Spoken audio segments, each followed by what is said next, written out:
As seeds of the Master Creator, I believe we have the innate ability to create the world we like to see for ourselves. The creative realm is a space where we deconstruct our minds and challenge our thoughts to transcending conversations. My name is Moses, and I urge you to join me on this journey. Welcome to the Creative Realm Conversation Series. Hello, and welcome back to another episode of the Creative Realm Conversation Series. I'm so glad that we've been able to just keep on growing this community and just communing with each other and having good conversations. And today we are in conversation about breaking generational patterns and ways of thinking. And to help me, with this conversation, I have two special guests with me. I'll start with Bode Brown because he's the first person that I know. They happen to be a couple, but I met Bode a while ago. Bode is a creative, he's an artist, and he's a music producer. You can definitely check out his music. He makes great, amazing music. So thank you, Bode, for coming. Thank you. And he's joined with his lovely wife, Moyo. Moyo, she's a creative. She's a furniture maker as well. And it's really nice to have you. Thank you for having us. Thank you. I appreciate it.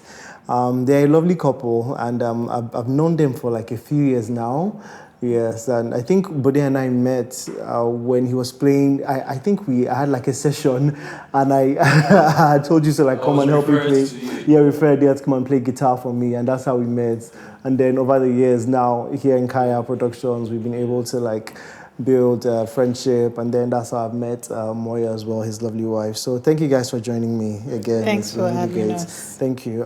The premise of the show, I always talk about it before I continue conversation on the podcast, is just to talk about how we deconstruct our minds. And deconstruction is about learning, whether it's a particular thought process, a particular belief, just reconstructing how we navigate ourselves as people. And that's why with this particular topic is about breaking the generational patterns and ways of thinking. The first question I was going to ask both of you.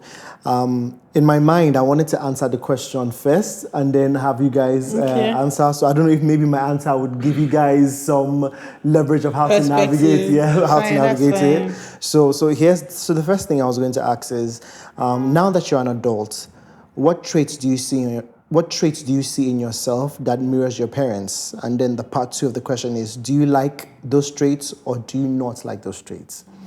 I can start, so let me be the one that lets it out there, and then you guys can feel comfortable to also say. Okay.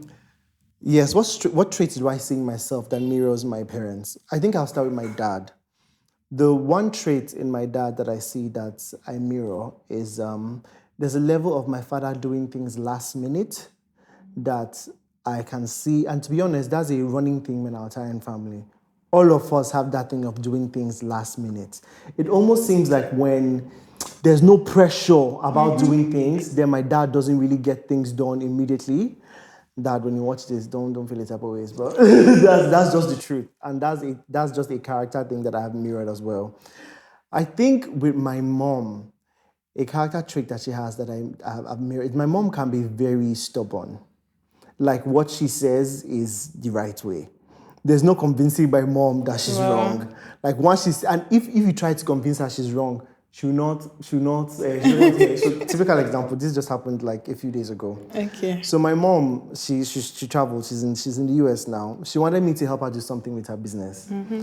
So I was like, fine and good. She has sent my auntie the money for the thing and let's take care of. I think my auntie might have maybe forgot to mention that my mom gave her the money. So when we got there, I paid. So I paid, and then I told my mom, please send me back this money that I paid for this thing. My mom thought it was an issue. That why would she pay me back? I should be okay with me taking the body as a mom. I was like, Ma, come on, this is your business. Do you understand? Yes. I just did that. And not that I have a problem with doing stuff for my mom, but this was a one-off thing. So she had a conversation with my dad, and then she told my dad that, can you imagine that she told Moses to do this, and Moses now made me that she should pay him back. And then my dad was like, you should pay him back now. This is your business. My mom, she didn't want to say it. She just called, she was like, no, she was like, darling, I'm not able to have this conversation, it's okay. And that was it. I was like, Ma, just because Dad didn't agree with your perspective, yes, it doesn't mean, do you understand? he can also have his thought process and be different than, you know, and the way you're thinking. So that's that, and I have that thing too. And I've had to work on it where I feel like what I say is right, my perspective is correct. So that's another trait for my mom. Do I like these traits or not? I have a love and hate relationship with them. I can see how. No, I actually don't like them. I don't like these traits at all. I don't like waiting last minute to do things. Okay. And I don't like thinking that I'm right. Yeah, I don't like these character traits. And I think I've been working towards on learning deconstructing these traits in myself. So I'll pass it down to you. Should we start with ladies first, or how do you want to go? Do you want to go first? You could go first. Okay. All right. Interestingly, when I think about, you know, when you asked the question, Yeah. I just took a bit to think.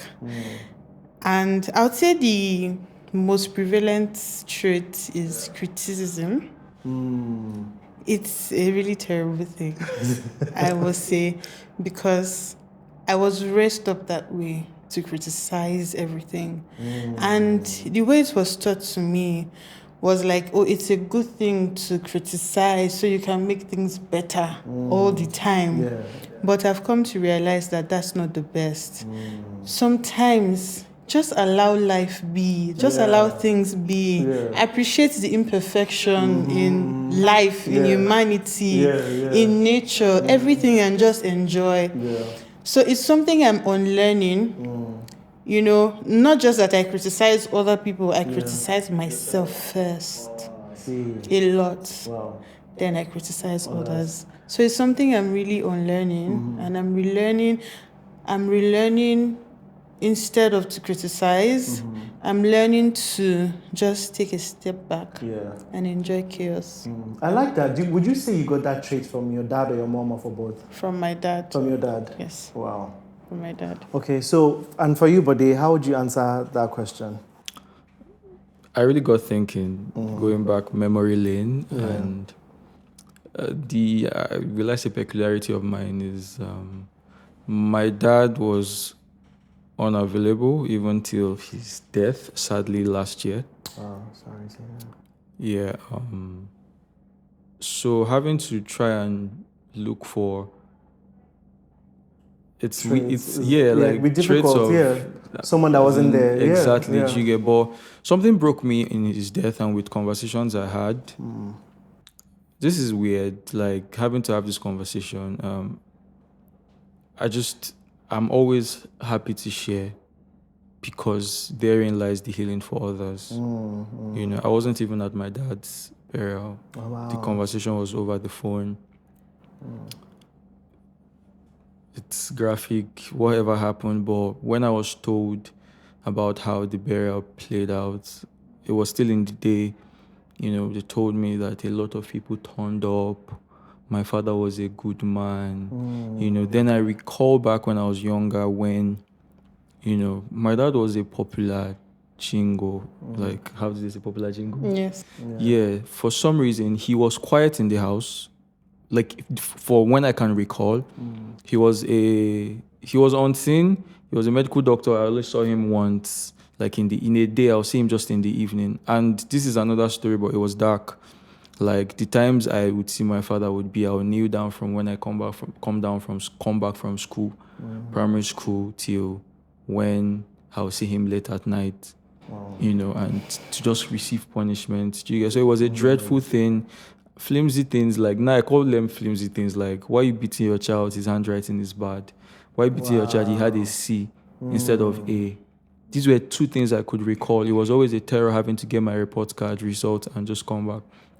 That will lead me to say, I think people pleasing is something that came out of that, which I now see in my mom. It's overblown. Wow. And so it took me a while to like realize, my mama get this thing, okay. Do you get, like, it's a lot. So that's one I tried to, my friends warned me, if you tell me I'm sorry again. So that's how bad. That's your Even with me, really? Yeah, Wow. even I'm always yesterday, it's always like, saying I'm sorry. I'm has like, become what are you sorry for? Do you get? So it's That's so deep. People The first pleasing question is has already gotten us to the deep water. That's so deep because our experiences as when we're younger, there's a way that it shows up in our adult lives. Sometimes in a way that we don't even see ourselves. Yes. That it requires other people to point out. Yes. So having that lack of, because every child, every son seeks love and acceptance from their dad. Yes. So when there's a lack of it, there's an inadequacy that it can build in you, and always wanting to be on the right side with people, so I can see how that leads to plays out, pleasing. exactly. To pleasing. Wow. How are you trying, or have you tried to deconstruct that people pleasing? Yeah. How? Well, I'm grateful for her. She coming in my life and coming into my life, either just by someone being close and being in your very face from 24/7. You get what I'm saying? Yeah. Push you to unlearn negative things. Like I can remember when we were dating. There was a day she didn't. I think we had a problem, an argument or something, and she didn't pick up the phone, and I couldn't sleep that night. I legit felt like I was going to die. Wow. Ooh, bless you. I had to learn. I don't know, but somehow God provided materials to come my way. I learned about anxious attachment. So after that night, I was like, I didn't die. I woke up. I was fine. So I mean, I could seek ways to solve. What happened was at the time, she has her own story. She was diagnosed of depression from a child. Like she has her own entire story.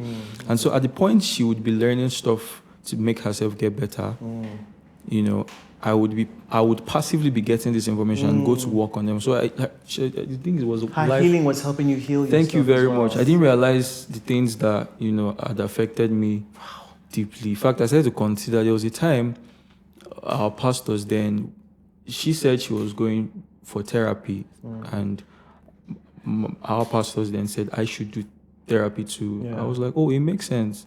If she's doing therapy, I should do therapy. I was like, so just by God's mercy and grace, she being close, I mean, it's the reason for marriage. Is it the reason? But basically it's perks. Perks. And so it has helped me. Like the friction of the two stones rubbing off would definitely make bad water shed out, So I'm grateful for God in my life. I'm grateful for, God is a major factor in my life, The Bible says beholding in a glass. It's like you look at the mirror, you see that your mascara is not drawn right. You have to now draw it right, So just start beholding the word of God and seeing that these are inconsistent with the scriptures. God wants you to, like, you don't have to be butt kissing people. You can legit have. I feel like if you open my chat on WhatsApp and put sorry, might be the top. They was telling people sorry. So I had to unlearn it, and I pretty much feel like I'm in a I believe I'm in a better place now. Because I see it in others now, and I'm like, see my definitely. And I think that's part of healing is when you're able to start recognizing it, especially from other people. Then you know that you're healing yourself. But you guys you've said so many beautiful things and so many gems that we can take away. And a few that I want to break down is the importance of marrying right. I always say, for me, when I see a couple that I admire, it's always based on the purpose that I see behind their marriage. And you just, like the fact that you were healing yourself with what you were going through, and that rubbing off on you, even without you trying to do that. The purpose behind it, I think, is so beautiful and powerful, about being very intentional about who you attach your life to when it comes to picking a life partner. I think that was beautiful. And then also, when you're healing yourself, you're able to even have this conversation. Is if you were not on that journey of healing and being aware of it, we're not even able to have this conversation. Exactly. So I think that's also a beautiful thing. So thanks for that. Thanks for that. Thank you. So now the question, I can't answer this one because I'm not your husband. So I'll throw it to you, buddy. How would you say that you're a different husband than your dad when it comes to leadership, love, romance, and care? I can say how I want to be a different husband than my dad, if that would give you context into how you want to answer your question. Do you want me to go and then, or do you want to go Please, ahead? please, Okay, yeah. how I would say I would be a different husband than my dad when it comes to leadership, love, romance, and care. I talked about leadership in, I think, episode 6 when I was talking about gender roles and norms, and how I have learned that leadership is not authoritarian, and leadership is not about power. That leadership is about service. Like, if you want to lead, you have to be ready to serve others, to put others' needs before yourself, to be humble. And I think that is a point of leadership that sometimes we don't consider, especially as men. Not that because you don't want to, but because of how society has defined what Yes, leadership is. yes. So we think Amoga, what I say goes, what is this thing? And that is a way I want to lead differently. Now, my father is not authoritarian. He's very humble. And I think he has shown me leadership in that way of service because he does put our family first in everything that he does. Okay. I think where I want to be different than my dad as a husband is romance. I don't think I've seen my dad be romantic. But then we can also talk about it in the sense of maybe their generation. Yes. So that generational causes that we're breaking. The generational patterns that we're breaking is that I'm learning it's okay as a man to be in touch with your emotions, Yes. to be romantic, to cater to the needs of your partner. Do you understand? So it's the little things as like dates, putting day for dates, bringing flowers back, taking trips, just you and your partner, stuff like that. My parents, I feel like we as children used to force them to show romance. I'm like, Dad, take mommy out on a date. Like, I think that generation just didn't have the tools or skills to know how to do these things. And to even keep the example. Yeah, that's very. They didn't have the examples as Exactly. well. They did. Oh, my dad definitely didn't. Because he was in my episode and he talked about his childhood. He basically grew up in a poly family. My dad's dad had like multiple wives, and then at some point was a Muslim. So he had the ability to do all of that. So he didn't Yes. have the good example to do that. Now, my father didn't really show me romance, but I'm able to. I think our generation, we're taking responsibilities for ourselves and not always blaming it on our parents didn't give us Yes. X, Y, and Z. Let's try to be different. So I think that is how I would plan to be a different husband than my father when it comes to love. So yeah, I'll pass it. As Moyo is here now, whatever you say shall be held against you. You see, let me start with that romance one. I was shocked when my wife told me I was not romantic. Bro, sorry. It's always hard when someone you're with calls you out on something you think you're good at. No, Or something you think you're okay at. It's like, Yes. I'm a romantic guy. They're like, nah, you can do more. No, I think that I knew that I couldn't argue. Okay. But what was triggering was because in wooing her to be my girlfriend at the time, I think as we are saying this, we can put like pictures to show like things and far beyond that how I went. But what I'm trying to establish here is somehow the way marriage mirrors your home is beyond it. I can't explain it. And so I didn't see my daddy be romantic to my mom, and so somewhere I started to win out. It has to take an intentional effort to. I don't know what my dad is to my mom. Sometimes, and I mean, put one and two together. If somebody was unavailable, he was unavailable, and it got bad from. Of recent, I think I told my wife that I realized we didn't have family pictures. Like family pictures, like frames and all. And it took my wife and I traveling back home, to spend time with my mom to see that. I realized that one particular day, as a young boy, I stared deeply at the picture of my dad and my mom, and just the fact that on that picture they were happy together, but in real life they weren't together. Wow. Do you get? I don't know how subconsciously these things like play on us. Like I think they do a number on us that we just somewhere within us we don't just place priority in those things. But to answer your question, actually, how I want to be different from my dad is first to be present. I like that. Now, the circumstances about my dad being absent, I was opportuned to share with him. I think one day I got tired of life. I remember I was in Jos. My hometown. I was born in Jos. I served in Jos and I enjoyed it. Ah, nice. I was so weighed down with life that at that juncture, is it junction or juncture? Junction. I had just come to a place where I knew like this was me walking away from everything. I don't know where I was walking to. And immediately I was like, somebody has done this before. And it was my dad. And I was like, let me call this man. For some reason, my dad, who even if I call, just, it wouldn't last and then we're off the phone. Everything is well. This time, 2 hours. I remember sitting down inside one dry gutter, just having this conversation. Why did you walk away? And he gave me a whole story, and that was the first time of me hearing his perspective, aside what my mother has also communicated. Yeah. So I would say, I want to be present. I keep assuring her, which is a skill I've had to learn from. Shout out to Family Worship Center. My church. Yes. We just completed a 10 weeks MEC, marriage Marriage enhancement class. Yeah. Having to learn to intentionally talk the talk.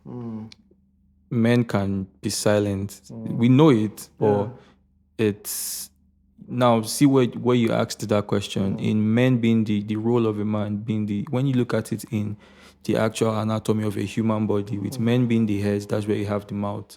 A mouth is not just for eating alone, but for confessions, for saying what God created us. It was with words. And so there's a level of assurance that has to come, an utterance that has to come from these words of mine. And it's not bobo. It's real assurance that everything will be fine. I'm never going to leave you. Yeah. I'm going to be present. I know that she knowing that story also, somewhere the devil will also try to use that to trade. Definitely. The fear of, his father walked away from everything. He would walk away from. Can he be able to take the pressures of life? But God's grace is sufficient for me. I think that God has brought us to this place where we are aware that our stories are inspiring generations. And so I owe it to God. I owe it to my wife to be present. That's really beautiful. Before I ask the question to Moria, I would like to know, your dad giving you his own perspective, did it help you in any way have empathy for him or have forgiveness, or did he even do anything for you to hear? It did. Yeah, it did. This is one of the things it did for me was, I think it was during the SARS period. I don't know what happened. I don't know if it was the SARS period or the protest. It was SARS too that It was triggered sad that there were protests. There was a lot, and then COVID. Yeah, there was a lot that now started to come from, that was springing up from different angles, and I realized that I think there was a generation, the Biafra War. My dad is Yoruba, my mom is Igbo. I think that there was tension. Whether it's a spiritual thing, whatever it is, even psychological, with you saying you want to get married to an Igbo person. And so it's like you don't commit 100%. Do you get? Because from the stories he told me, he walked away. It was a cultural basis for walking away. It was incredible. Do you get? It was something happened that he just, walked away. I've never shared this, and there's healing. Yeah. So having to take that information, what it did for me was to tell me, see, the blood of Christ unifies us all. God unifies us all. The idea of people being different is that we can be different and yet point to one beautiful story. You get not to fight against each other. It's that I see the same God in Yoruba, I see the same God in Igbo. You get? So it just made me realize that there was a higher law to play by. Because if I play by I don't know if I should say this, but go ahead. Because of the experiences, my mom almost swore, if not swore, that if you get married Then I'd to a Yoruba she says your people. If you can't get married to your people over my dead body. Wow. And I was like, what are you saying? I'm Yoruba. Have you forgotten? Because I've lived with you, you think and then just be like, oh, okay, you get, but she, because of her love for us, you get, because of her love for her child, she doesn't want to see her child experience what she experienced, and so she totally forgot that by virtue you are Yoruba. I'm a Yoruba. Yes. So it's like if you marry your people. So I was just conscious of the fact that there's a higher law to play by, and that's the love of Christ. There's agape that distills into every other love that exists there to be. It's amazing how our parents' experiences when it comes to tribal wars or tradition has affected the way they navigate stuff, and can also affect us, because we talk about how tribalism is very huge in our culture still. I feel like we're the generation that is trying to move away from stuff like that. My auntie, her husband's mom would always say she's the true Nigerian because she's Yoruba, but all her boys all married. One of them married Hausa, one of them married Igbo, one of them married Yoruba. So she says she's the true Nigerian because all her children have married from all the different tribal groups. But it's amazing how tradition and culture and tension in the tribal groups have affected the way we might see someone from another place, but also affected the way our parents have navigated relationships and stuff. So that was quite powerful to hear that perspective. Actually, thank you very much. That's a good perspective. Yeah. So I'll go to you now, Moyo. How do you plan to be a different wife compared to your mom when it comes to love, care, and support? Okay. Yeah. Well, so growing up, my mom passed really early when I was 4. A year after, my dad remarried, so I had a stepmom. I see. And my story is a typical wicked stepmom. Oh no, really? I cry for help in Nigerian film. My story is a typical Nigerian wicked evil stepmom. stepmom. That's so sad. I'm hoping my stepmom doesn't see this. But you're speaking your truth. Because she has changed. Okay, so she has thank really God. changed. Yes. So growing up was really terrible. Wow. There was no love in the home. There was no kindness. Everyone was just on their own. Yeah. Nobody really cared about the other person. We're just all trying to survive. And that's one thing I'm not replicating in my home. I love that. Even though caring for other people, or not, let me not say caring, because people tend to say I'm very caring. Yeah. But I would say loving people regardless doesn't come easy to me because I didn't grow up with that. Yeah.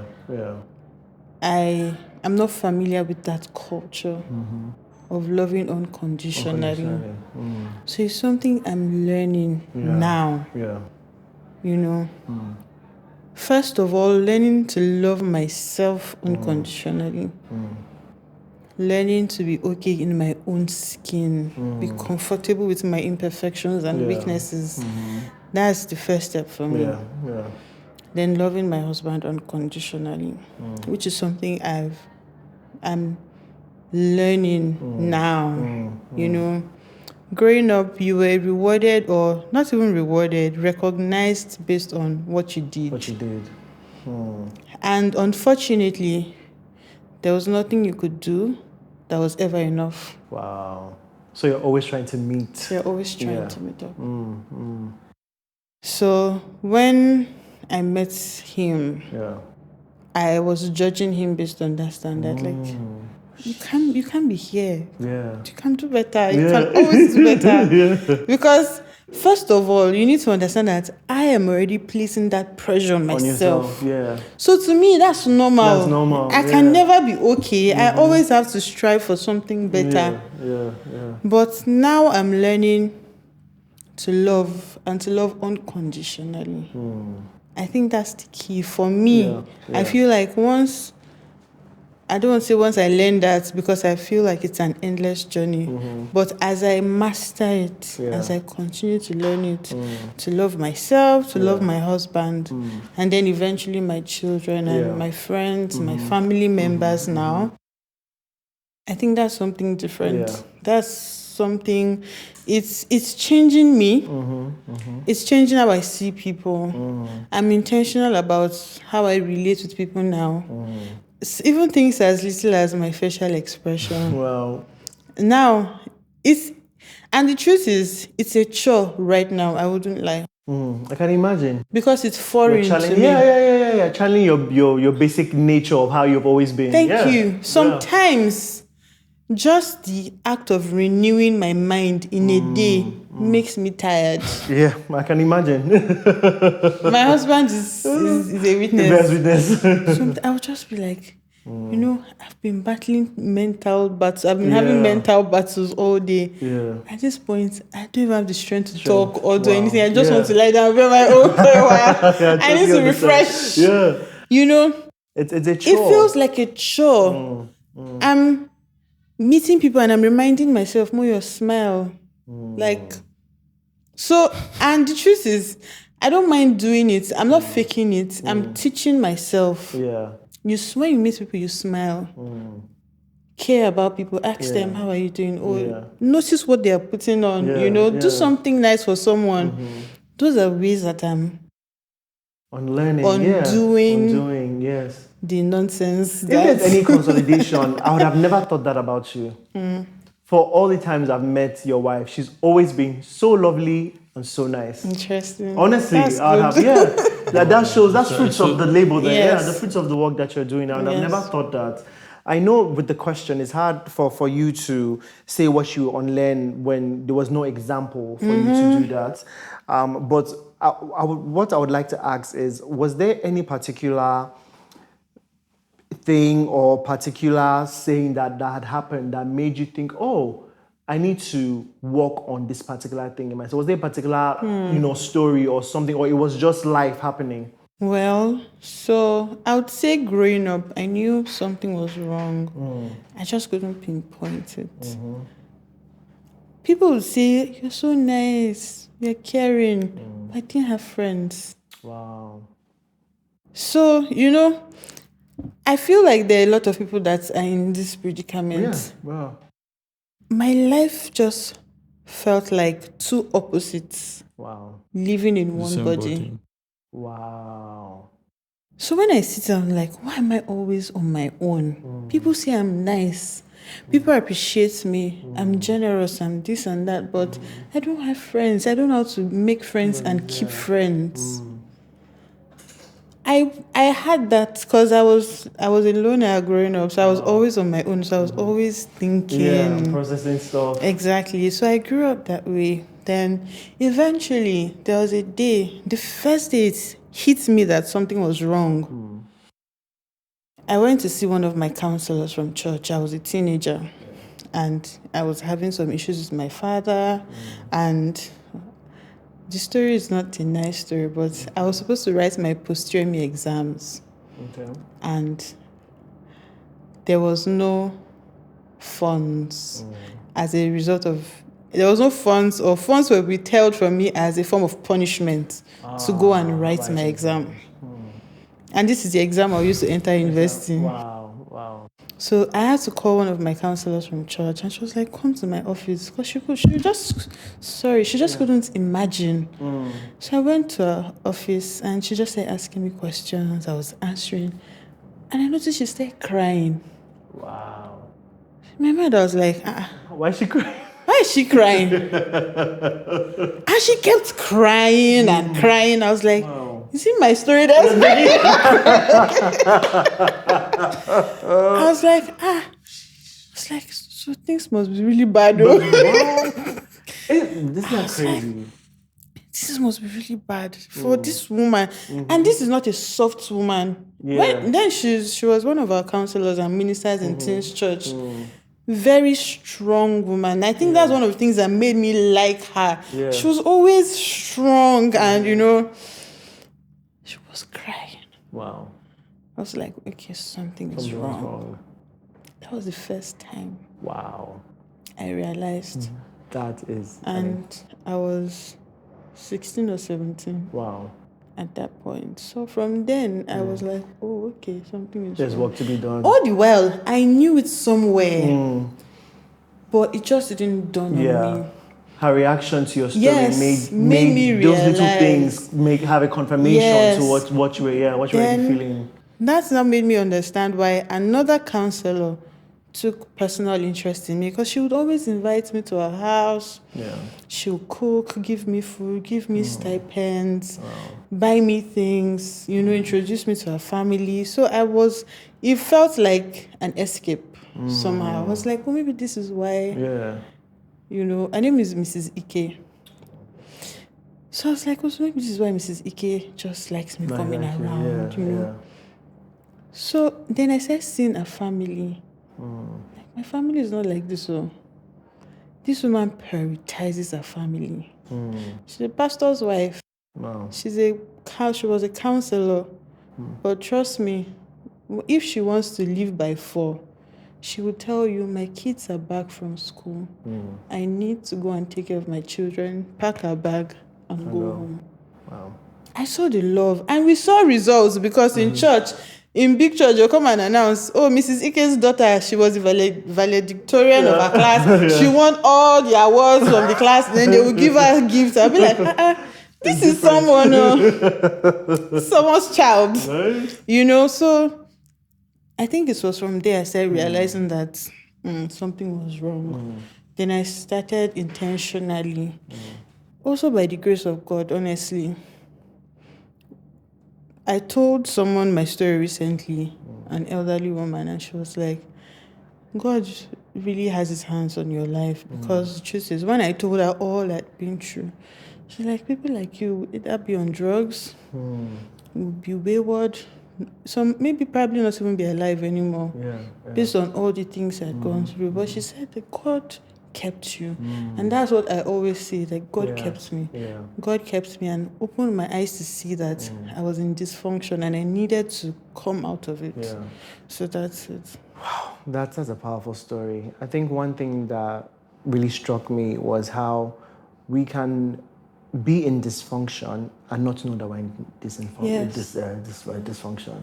That our trauma or whatever situation we are in can look so normal to us until somebody else points it out. So the idea of you telling that woman your story and she starts crying, and you're surprised that she's crying because of how normal it was to you, even though you had those feelings here and there. I think it's quite. There's something that people say that when you sit in shit for too long, it stops smelling or something like that. And that's quite powerful. So we'll move on to, this is really, really good, man. Like we are going deep ahead with these conversations. How do you plan to be a different parent than your parents when it comes to the relationship between you and your kids? How do you tend to show love, affection, and friendship? Again, I'll answer this one, and then you guys can, chip in. I don't have any kids yet. Yeah, I was going to shade you, like, you want to answer that? Are you married? I'm not married. I should actually just ask you this question. I've been listening. I have no life experiences in these things. But I mean, I guess because if we're talking about breaking stuff, you should be in the journey of breaking. You're right. Exactly. You're right. Yes. You're right. So me, I know that I'm on my journey to hopefully deconstruct these things, that when I'm in a marriage and when I'm a father, I'm able to handle things differently than my parents, And it's a journey you should start doing before you get married, hopefully. So for me, how I would be different than my dad when it comes to being a father. My father is someone who everybody knows he cares so much about his kids. He always puts us first. There's been, we have a good relationship. Our relationship is not so deep in the sense where I can tell my dad everything. We don't have that, but there's a lot of conversation that we can have as father and son. I think affection is where my father lacks. And I don't even know if he knows it.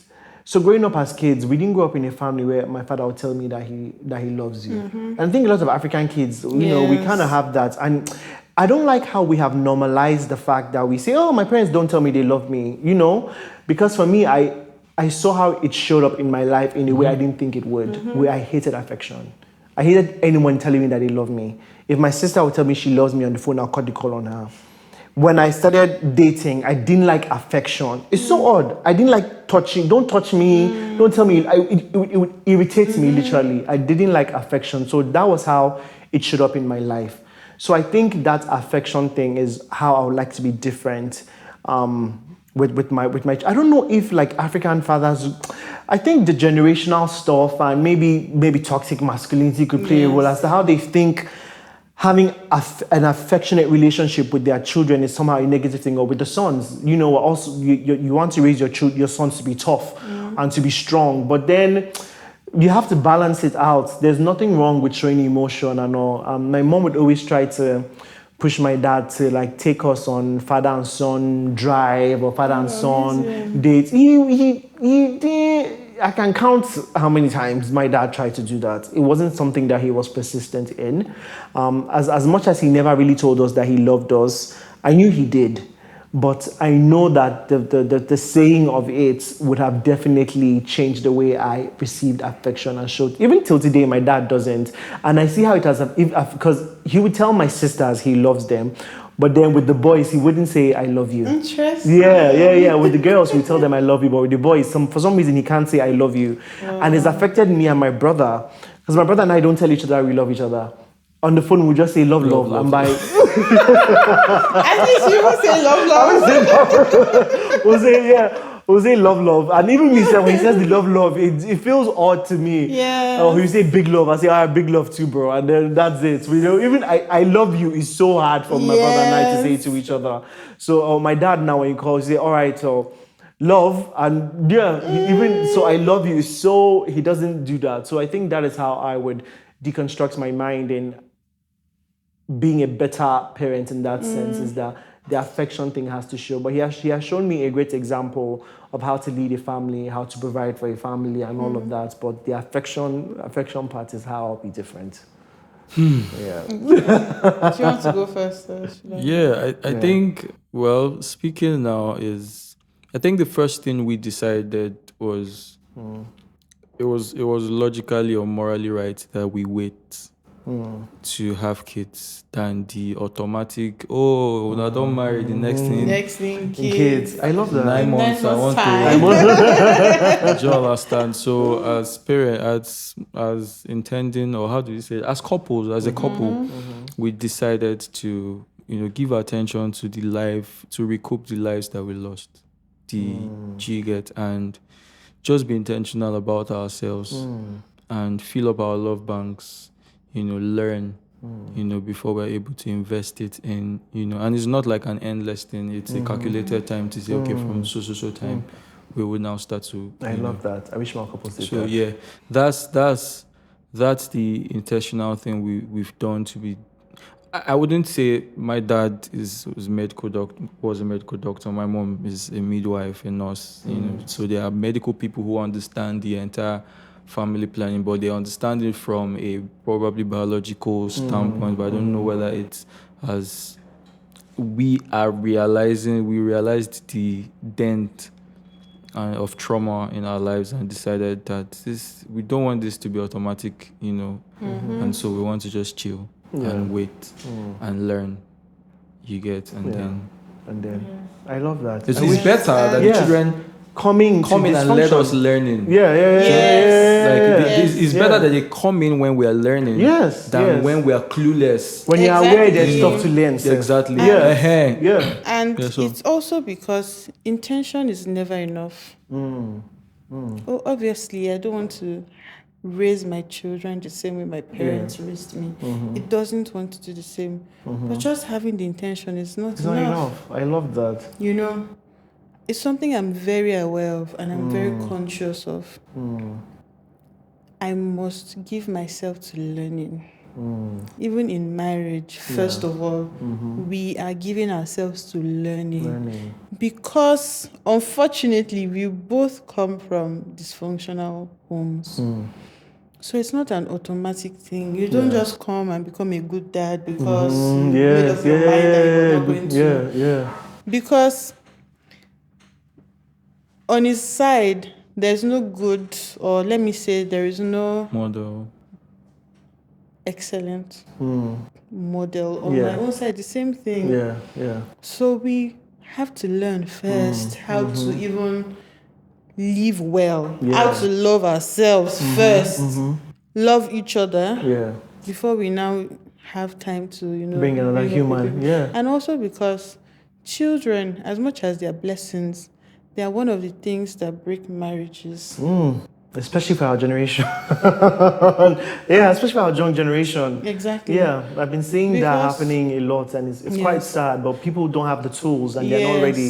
The Yes. conversation is not even in It's the not, air. yes, yeah. Like they say, whatever issues you were having before you had children, once you have a child, they are magnified.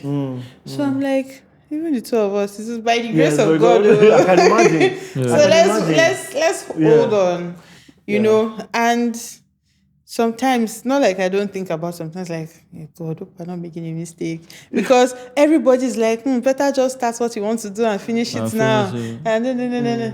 But then I'm like, Yeah. and also because I see that our decision to wait is paying off. Yeah. For It's not example, futile. we just, like you said, we just finished a 10-week intensive course on marriage. I can imagine. That has benefited our marriage, is benefiting our marriage. We're also going to do more learning, you know, and give ourselves time to practice what we're learning. Become good models, not perfect models. Yeah. Good models. Doing the work, yeah. Then we can start having children. Yeah. So that's it. As we're learning how to be good, he's learning how to be a good husband, I'm learning how to be a good wife. We're going to learn how to be good Parent. parent. Yeah. I love that. I think that is such a beautiful thing for couples to learn, is to, yes, we're in community and relation with each other, but we understand that we're not perfect beings. And it's not about striving for perfection, but I think it's always about wholeness. I think that's what we should strive for, is to be whole. Yes. And it's a journey, yes, you never really get there, but once you're able to start building the tools and the skills that you need and applying it, then you can know that, okay, I think we're in a good space to be able to bring another human.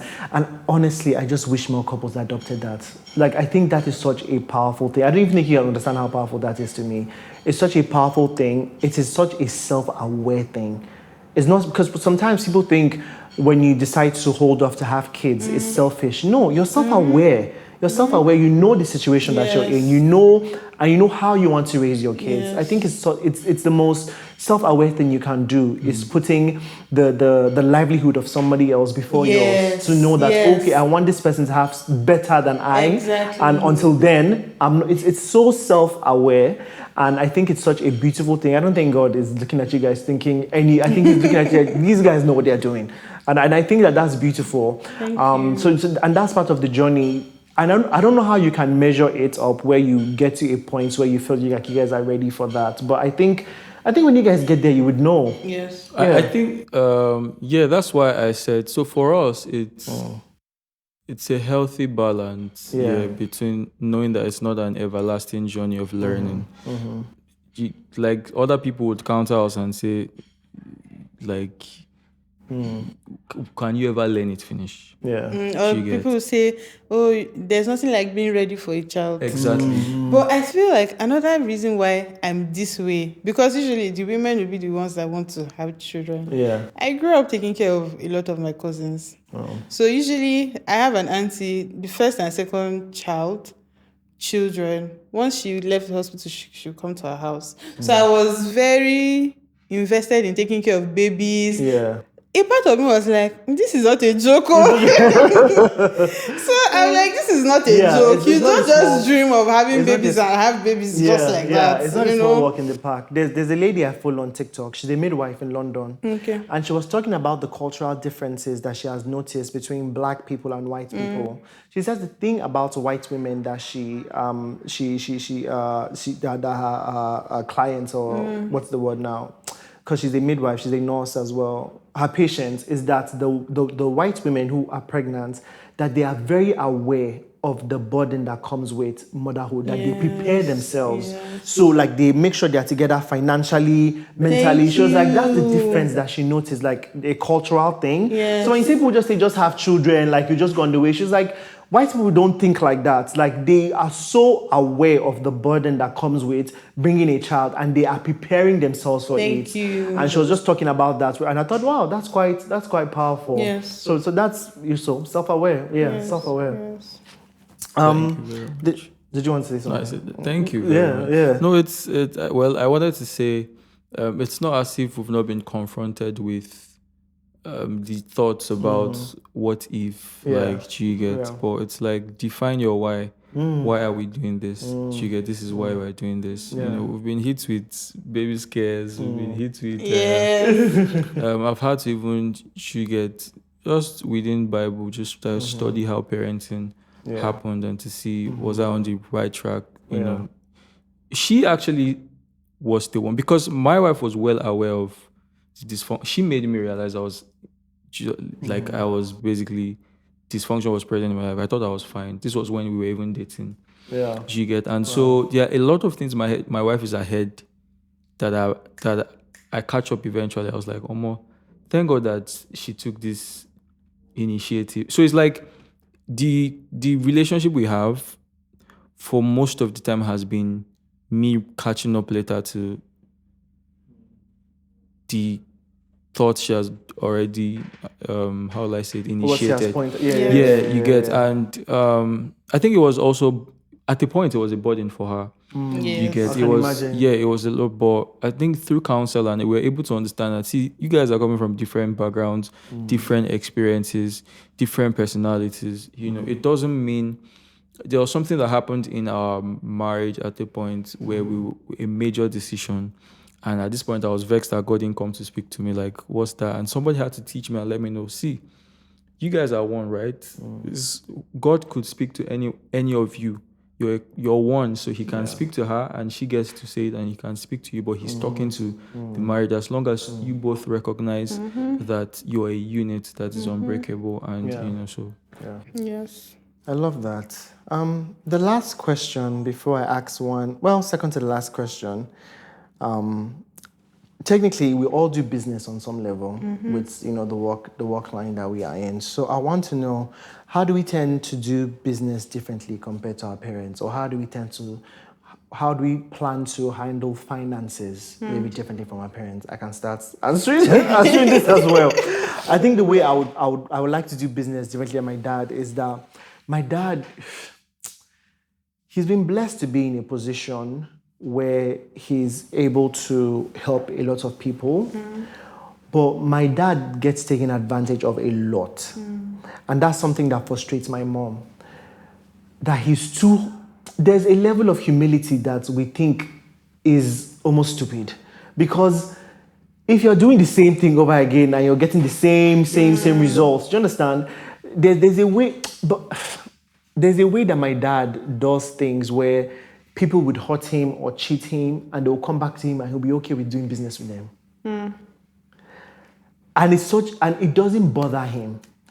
One thing that we have come to realize is that maybe it's a strength to be able to be that forgiving of people, because the thing that my mom will point at is that these same people that have cheated him, they'll come back to my father on their knees. Not literally, literally, like physically on their knees. She was like, Moses, you don't understand. Like, as much as we are so frustrated with your father about this thing, these same people, somehow they'll come back crying to your father for forgiveness or something.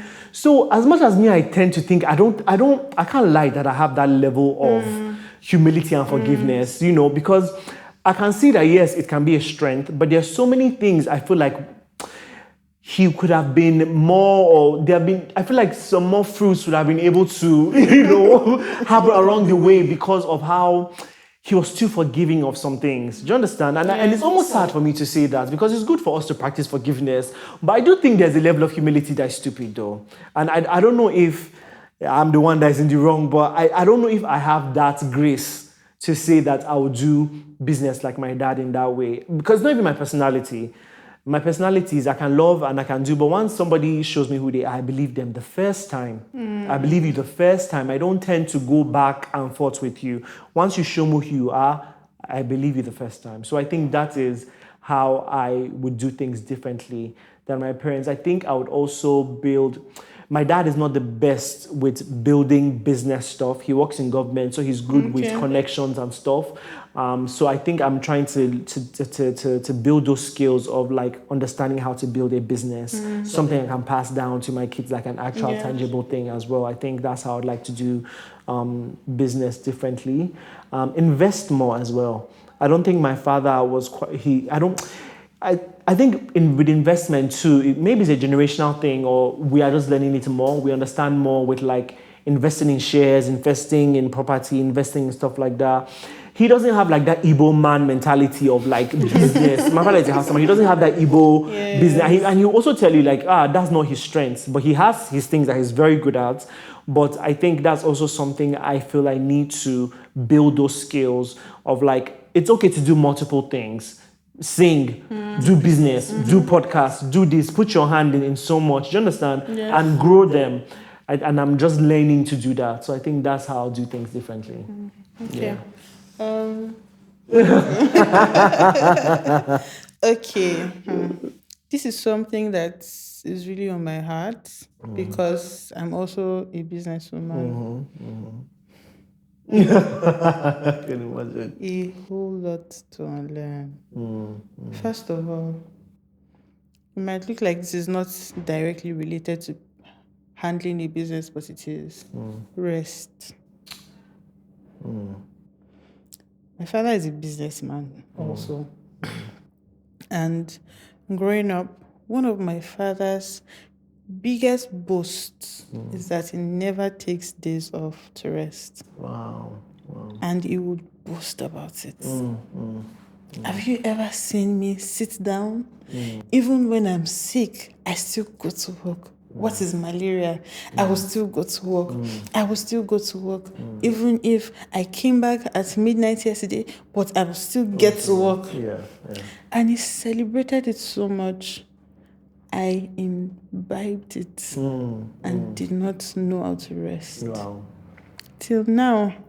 No, you are getting that. Just trying. I'm trying now. Let me be the one to give the verdict. You get. I'm saying Yeah. the evaluation. Yes. Give it for me. You've Okay. gotten better. I've gotten better. See this thing on her hand. Yeah. This is a scar. Okay, yes, I have Wow. a scar. I would look at my wife like this walk. Then now she's in a place where her business she delegates. She did the furniture herself. It was a sanding machine, or what's it called? Yes. That chopped her hand. God, this is a testimony for us. But I would look at my wife. We were married then. We No, weren't. we were not. I would look at her walk till my wife's breath was like you could tell when somebody's tense like this. Wow. You know, she was tense. Like I couldn't understand how much pressure one could put on themselves. It took years when we got married to realize, this way because of words said to her. There was something played out. We were in a community, friends. Somebody was sick and she didn't know how to react. She was Yes, because I was like, detaching why you from. acting this way? Why you like this? It wasn't. Pick yourself up. Why are you acting like this? Because you're just. No rest for the wicked. So in my mind, I was like, why? Wow. Just be. Pick She has yourself up. gotten. Like, She has Yeah. basically. so she's gotten that's better. how. Yeah. So I like it. Well, I'm happy that it's giving me a good evaluation because then he used to just talk to me like, "Don't you rest?" And I'm like, "No, why am I resting? I'm not tired." Yeah. So I also had the mindset of work till you're tired, not work till it's moderate and enough. Yeah. Wow. Like in a day, I could make it. Okay, we're in Abuja. I will plan to go to day market. That's one end of Abuja. That market, usually anything that takes me to that market is very stressful. On that same day, I will go to the other end, Kubo, Wow. to go and buy. Then from there, I will go to sites. Oh my God. Only you. And I did not realize, but I knew I was always tired. So I got used to being tired. I got used to being tired that I needed something extraordinary to make me rest. Then I used to say, I wish someone can just punch me, let me pass out so I can eventually sleep. Wow. I'm telling you, that's what I used to say. Like, I just need someone to punch me, give me a heavy knockout so I can rest. Because if you leave me, say sleep, Just walk. can never happen. Even when I don't have work, I still will not be able to rest. I will just be up and, So that's one thing that I thank God I'm unlearning because it's very terrible. Another thing is finances in business. This one is still a big struggle, but I thank God for my husband because he's better at it than I am. My father, for that time, my father is a fashion designer. For that time, he was doing very well.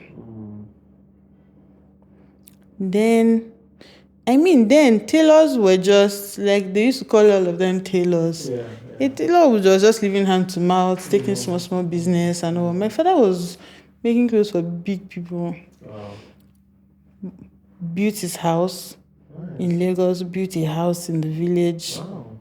Was okay, we're driving. Then was it not B2? That was the rental car. We had the car, And just from that simple tailoring, Wow. he had a good structure, had his workshop, had his showroom, had workers, things were going well. But no financial accountability. So money was just In and out. We knew my father was making money, but we were not seeing the money. Where is the money? Yeah. There was nothing to show for it. And I'm saying this because as much as, yes, he built a house here, he built a house there, eventually, as we started to grow up and needs were arising, it was a struggle for him to meet the needs. I was like, where is this money going to? Then at some point, my elder sister was done with school, so she joined the school. Usually, the business is a family business. So when you're on holiday, you're going to work. You're resuming as my father has a shop. So my sister was handling the papers. And she was like, Dad is making up to 500K. Then, in a month. Wow. We're like, How? Where's the money? Do you understand? Yeah. Where's the money?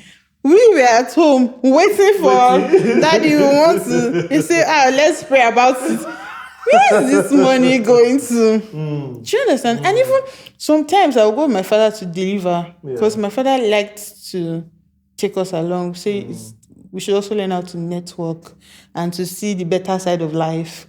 So we'll see professors, we'll see this person, politician, we enter houses, enter spaces. We're like, wow, this is big. But just somehow, the money just seemed to disappear. So that's also one thing I'm like, God, I don't want to repeat this cycle. Because I remember then my business, when I first started, I didn't even know what I was doing. Honestly. Because I was just working and I was working hard. And there was no money. No put on labor. I was working hard and there was nothing. So those are things that I will not repeat by the grace of God.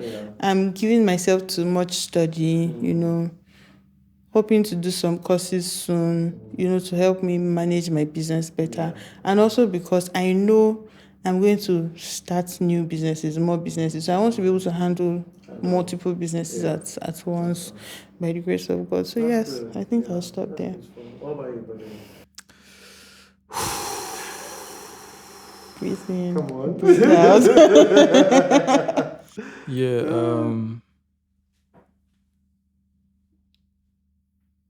I'm always confronted by,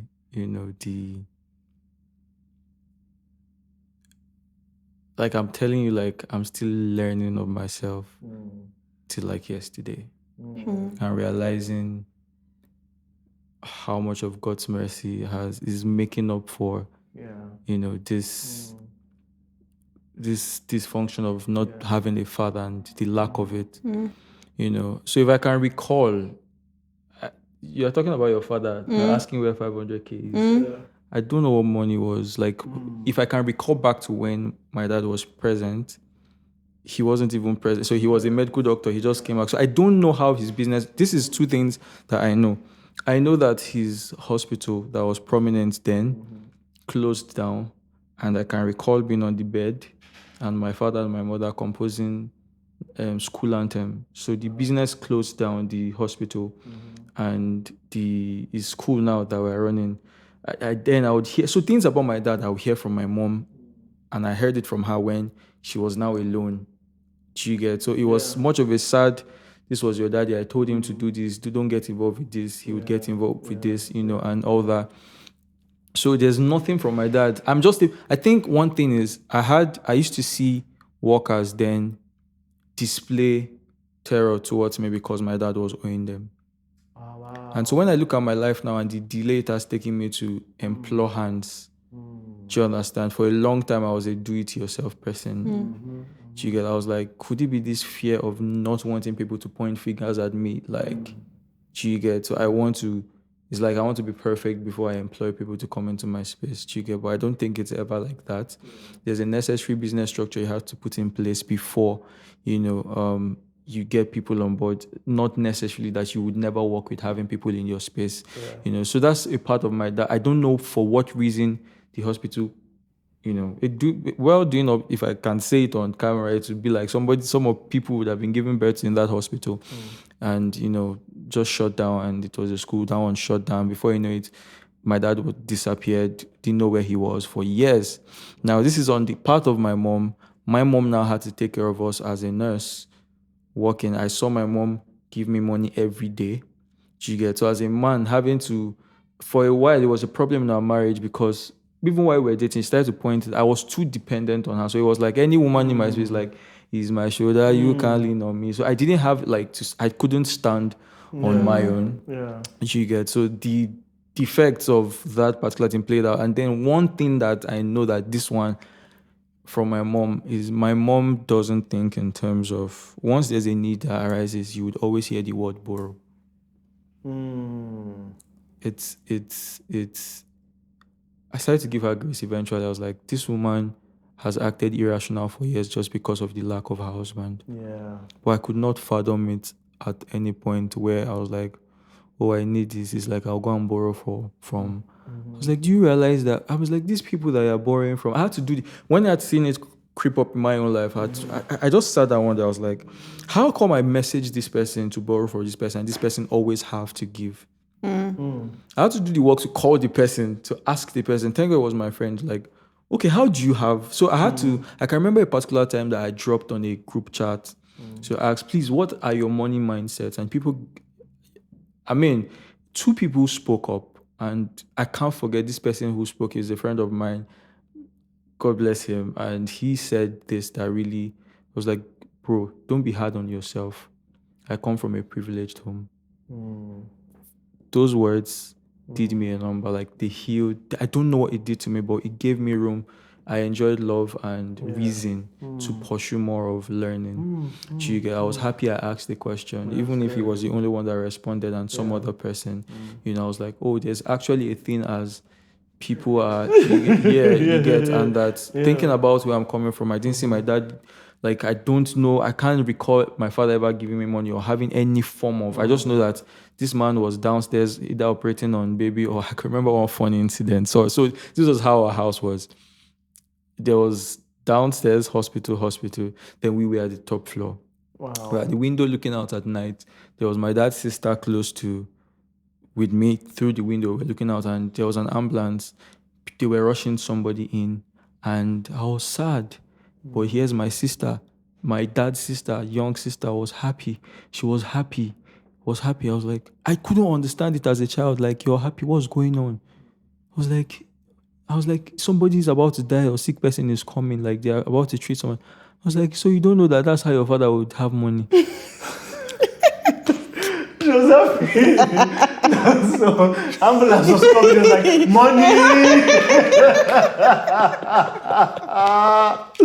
Wow, the irony of life, innit? So the intention. See, my life has just been, at age 30. I'm 33 now. Yeah, 34 or 30. 34, 35, just turned 34. Yeah, at 30, I'd seen the hand of God. I was like, oh my God. I'd encountered, Pastor Ayo and Pastor Diola Jani. I just want to mention their names because that meeting was a turning point. That meeting was a turning point in our lives when we realized, both of us and people, I more realized how much I had to, like, the transformation of, okay, now I'm a man and I'm responsible for this.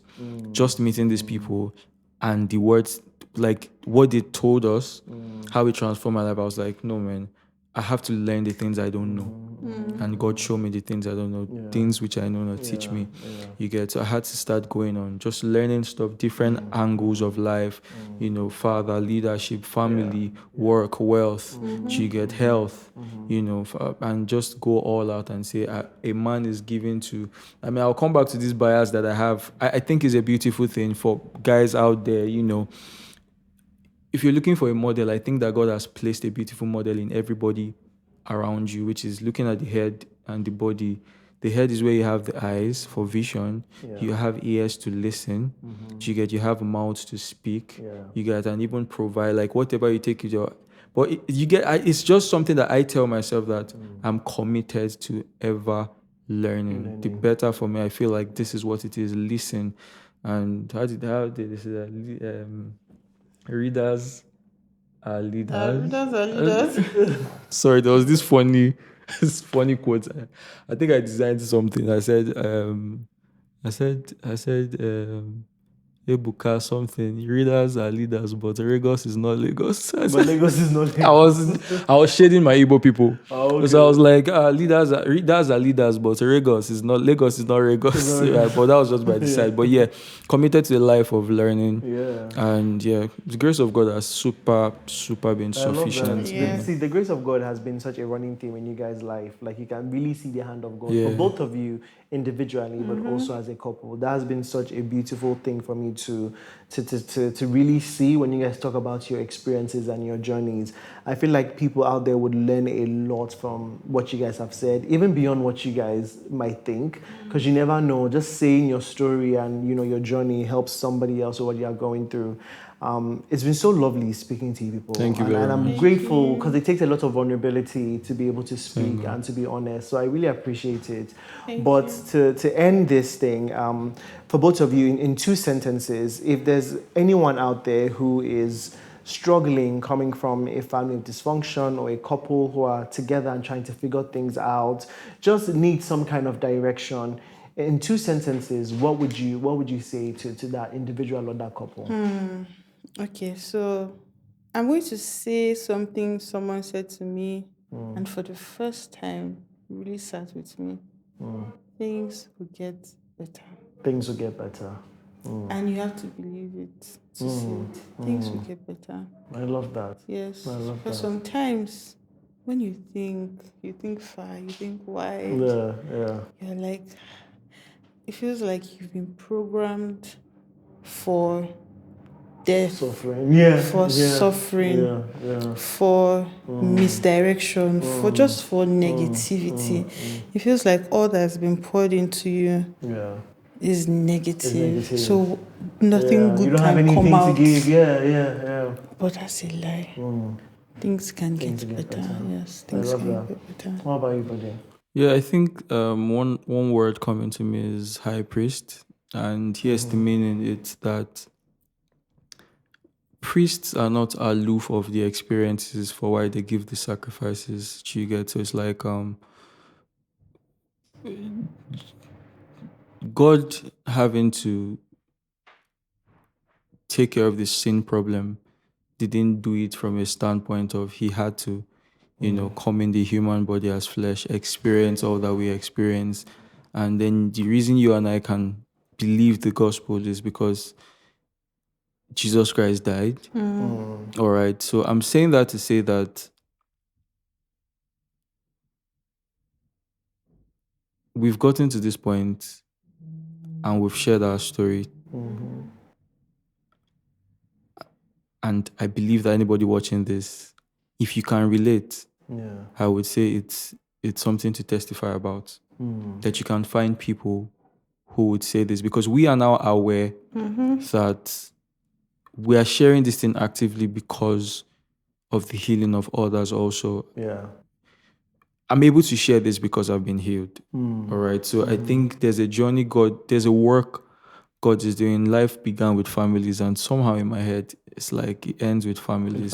There's just a work and the intention that is going into homes that we are a necessary part of. Yeah. So I just want to say, the God who made families, the God who created man and made them male and female, has the answers.